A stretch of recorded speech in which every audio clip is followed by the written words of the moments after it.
Hey ladies and gentlemen, Wolfcrier here, and welcome to another Challenge Rift breakdown. This is for Challenge Rift number 30, a Necromancer using the Pestilence set, and Corpse Explosion and Bone Spear. Now, we're going to take a look at this gear, look at the build overall, and then we will go ahead and dive right into a rift so that you can get this over with, done with, grab your caches, and be on your merry little way, or perhaps you want to push those Challenge Rift leaderboards. That's all up to you. Alright, so first, let's look at his gear. He's running 6-piece Pestilence set thanks to the Ring of Royal Grandeur. The 2-piece set bonus, each corpse you consume fires a corpse lance at a nearby enemy, and each enemy you hit with Bone Spear, Corpse Lance, and Corpse Explosion reduces your damage by 2% up to a maximum of 50%, and this lasts 15 seconds. Very important to get this buff. Get that damage mitigation down, but overall I did not find this build really squishy. Now for this 6-piece set bonus, each corpse you consume grants you an empowered Bone Spear that increases the damage of your next Bone Spear by 3,300%, and in addition, Corpse Lance and Corpse Explosion have their damage increased by 1,650%. So those Corpse Explosions combined with your Bone Spear makes for a pretty devastating combo against elites and that sort of thing. So, not a horrible build. I'm trying so hard, ladies and gentlemen, to make sure I'm not bad-mouthing any of these builds, but it is getting harder and harder to do so, because this build is definitely not something I would personally take into a greater rift. But this dude only has 662 Paragon. Maybe he doesn't watch any build guide videos, that sort of thing. So you do have to keep that in mind, ladies and gentlemen. Not everybody goes to YouTube to learn how to play a game, etc. in the most efficient way, and maybe he's having fun. And isn't that what Diablo 3 is about? And these challenge rifts definitely have been living up to their name as challenge rifts as of late, because these builds are not very awesome to play for the most part. Alright, but I digress. Let's go ahead and continue looking at the gear. Grasps of Essence. When an exploded corpse damages at least one enemy, your Corpse Explosion deals 77% increased damage for 6 seconds, stacking up to 5 times. This does make your Corpse Explosion deal a decent amount of damage. And then we have String of Ears. Reduces damage from melee attacks by 30%. Now his amulet is Haunt of Vaxo. That does not help us whatsoever with the build.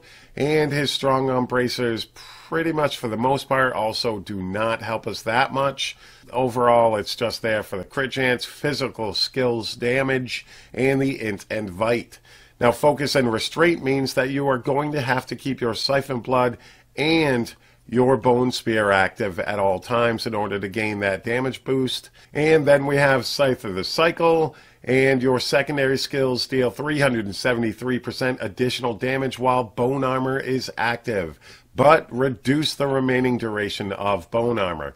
So you definitely want to keep that Bone Armor up, as well as that is going to be a big damage increase for you. And last but not least, we have Iron Rose. Attacking with Siphon Blood has a 49% chance to cast a free Blood Nova. Not really beneficial with this build. Over in the cube, we've got Maltorious Petrified Spike. Bone Spear now costs 40 essence and deals 700% increased damage. Then we've got Moribund Gauntlets, and your Golem sheds a corpse every second. Then we have Royal Ring, which is what allows him to wear 5 pieces of Pestilence and get that 6-piece set bonus. Now onto the skills, we've got Siphon Blood, and this is going to let you pull in health globes, and you do have to use this to make sure that your Focus and Restraint set buff is active. Then we've got Bone Spear. This is your main source of damage. This combined with Corpse Explosion. Corpse Explosion I use for clearing the rift as far as when there's a bunch of enemies cluttered, and then Bone Spear I just cast off and let it do its thing because it does deal a massive amount of damage. Then we've got your command golem. Pretty much you only use this if you're having trouble staying alive. You can go ahead and cast it and get 25% of your health. And he also sheds a corpse every few seconds, and you can use that for the corpse explosion as well. Then we've got Life Leech, and you curse the target area for 30 seconds, and you are healed for 1% of your maximum life every second for each enemy in the cursed area.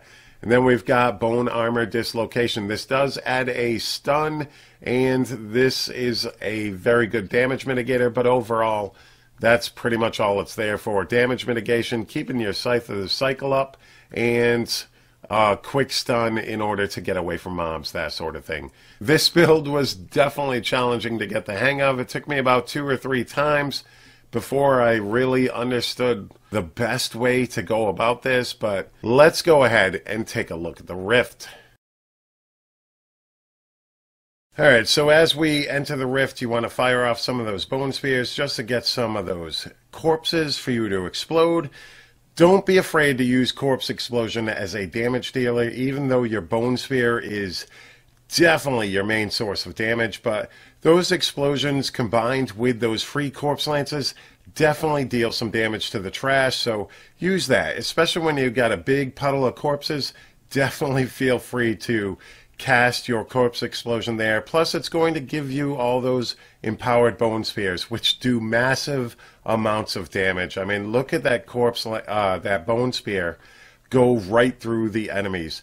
I just one-shotted 2 of those blues, and then as soon as I repositioned myself, I'm able to just finish him off right there. Plus, I can use the Corpse Explosions because there are a lot of corpses there, and that's definitely going to allow me to pop those 2 elites and move on. Use the rest of the corpses just to kill the trash, and then you're going to head up here where there is a conduit. Don't forget to grab this conduit and start heading towards your next 2 blue packs, gathering those corpses with your Corpse Explosion in order to grant yourself more empowered Bone Spears. But get down here to both of these blue packs and just use that circle, stand in there, make sure you're hitting Siphon Blood every now and then to keep your active of your focus and restraint, but then just keep moving on. There's nothing in that corner, so head on down here.